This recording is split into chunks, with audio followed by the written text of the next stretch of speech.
आप में से कितने लोगों ने जिद्दू कृष्णमूर्ति के बारे में सुना है? निखिल कामत ने अपने एक पॉडकास्ट में जिद्दू कृष्णमूर्ति और उनकी फिलॉसफी के बारे में जिक्र किया था। वो क्लिप थोड़ा वायरल गया था, बट उसके अलावा में जिद्दू कृष्णमूर्ति थे कौन, क्या थी उनकी फिलॉसफी?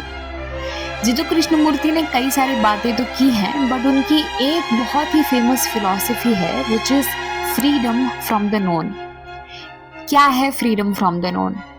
जिद्दू कृष्णमूर्ति कहते हैं कि अगर मैं इस दुनिया में सत्य जानना चाहती हूँ, सच जानना चाहती हूँ, क्या आपके मन में कभी ऐसा प्रश्न आया होगा कि हर चीज तो नश्वर है, आज हूं मैं कल मर जाऊंगी, आज खुशी होती है कल फिर दुख आ जाता है, दुख है फिर सुख आ जाता है, फिर चला जाता है, ये चल क्या रहा है? सच है क्या? किसके पीछे भागूं मैं इस दुनिया में?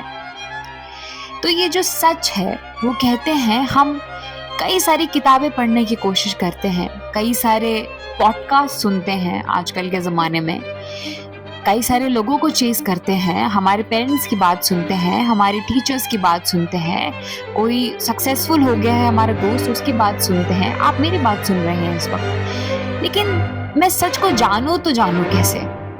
किसके पीछे अपनी पूरी एनर्जी लगाऊं? वो कहते हैं कुछ भी जानने की जरूरत नहीं है, तुम्हारे अंदर ही सच है।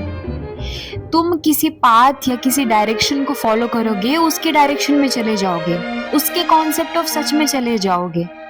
अपने अंदर झांको, सेल्फ रिफ्लेक्ट करो, जो तुम जानते हो उससे दूर चले जाओ, उससे फ्रीडम पालो, फ्रीडम फ्रॉम द नोन।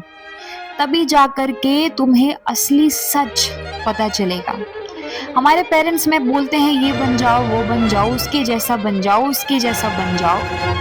कई बार हम कुछ और बनना चाहते हैं, उन्होंने जो आपको बोला है वो गलत नहीं है, एक एक्स्ट्रा स्किल हमें बहुत आगे ले जाती है। पर अगर आपने अपने अंदर झांका है, ये पहचान है कि आप कौन है, तो आप कोई भी, वो ग्रेट म्यूजिशियन, वो ग्रेट क्रिकेटर, वो ग्रेट मैथमेटिशियन बन सकते हैं। तो हमेशा सेल्फ रिफ्लेक्शन कीजिए, अपने आप को पूछिए। आपको सोसाइटी बहुत कुछ बोलेगी, ये बन जाओ, वो बन जाओ, ऐसे नहीं बने, वैसे नहीं बने, पर अगर आप कामयाब रहेंगे तो बहुत सारे लोगों ने अनकन्वेंशनल फील्ड्स में या कन्वेंशनल फील्ड में वो सब पाया है जो समय से पहले नहीं हुआ है। वो कैसे हुआ?